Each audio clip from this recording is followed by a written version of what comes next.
The Revival are free of their WWE contracts, and this is the most over they've ever been. They finally get over by getting fired after whining for fucking 2 years about we need to get out of our contracts and blah blah blah. Look, this is the short and skinny on the goddamn Revival. Okay, they had a couple of good matches with really good teams like American Alpha and DIY, but American Alpha and DIY could have had great matches with fucking anybody.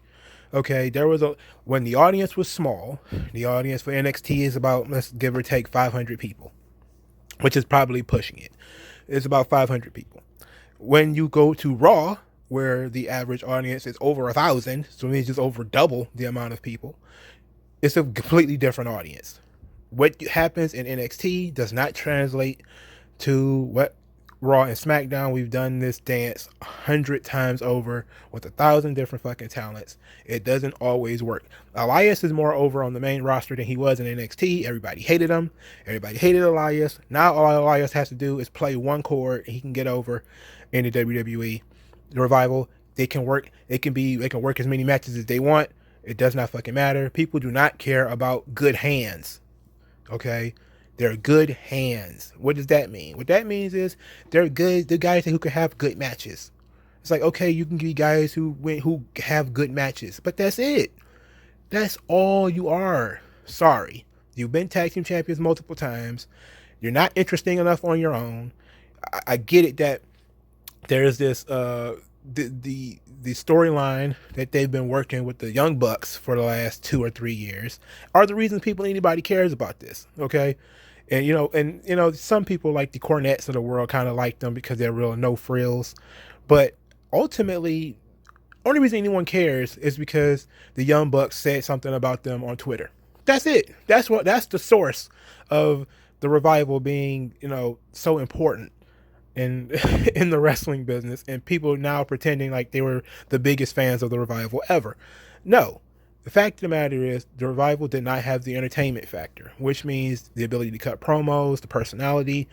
They were doing something interesting with Randy Orton, but that's because Randy Orton was interesting.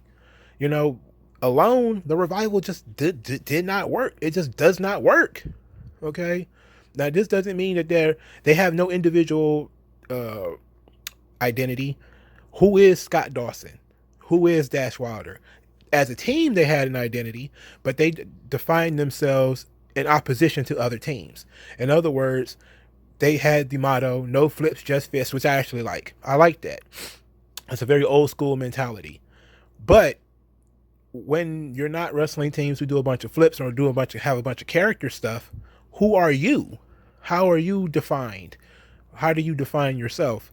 And that's not what we get out of the Revival. We just get more whining. So we're back on the rodeo that we've been on since TNA, well, since WCW really, but the TNA rodeo where everybody goes, they leave, they go out and do podcasts. They talk about how, oh, everybody shot us down and we had this great idea to do this blankety blank and then we got shot down and everybody is nobody understands us. The whole what every artist says when their book doesn't sell, their painting doesn't sell, the people just don't get it. But it's like, no, we understand. We're looking at a niche act that was big in front of a niche audience, and that's it. That's the end of the story. Okay, that's what we get. That's what we understand. We understand that. Now, we're not going to play pretend. I'm not going to pretend like the Revival are the best tag team ever or the best tag team in the business or anything like that. No.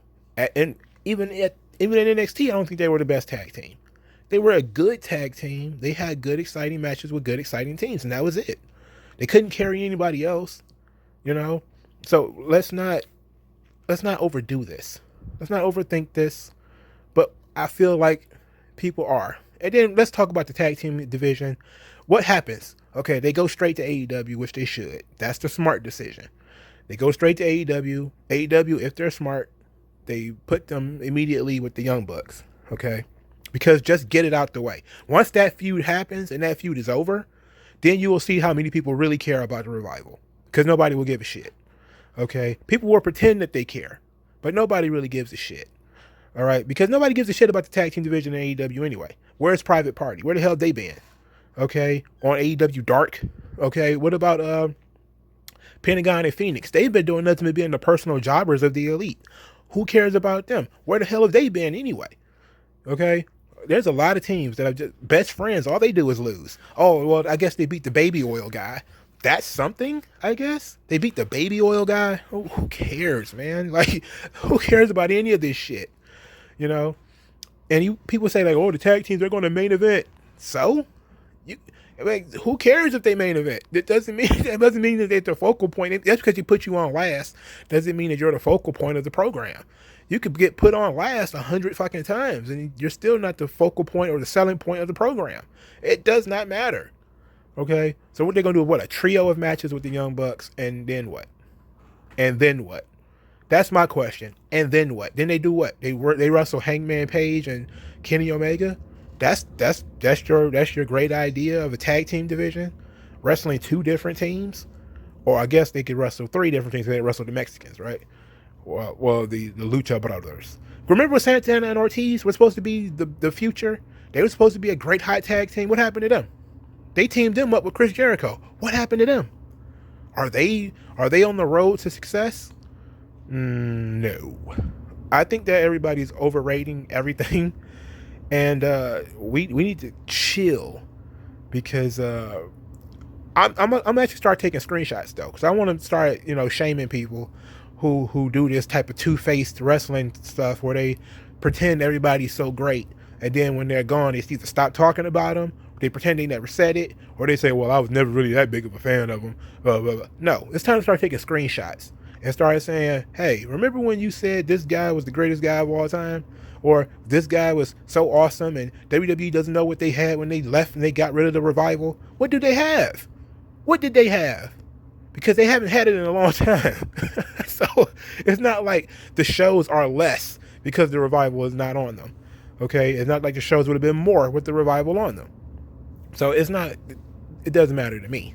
I don't hate the Revival. I'm not saying fuck the Revival. I think the Revival were good, but they're good hands. That's it. That's their ceiling. They have good matches, and that's it.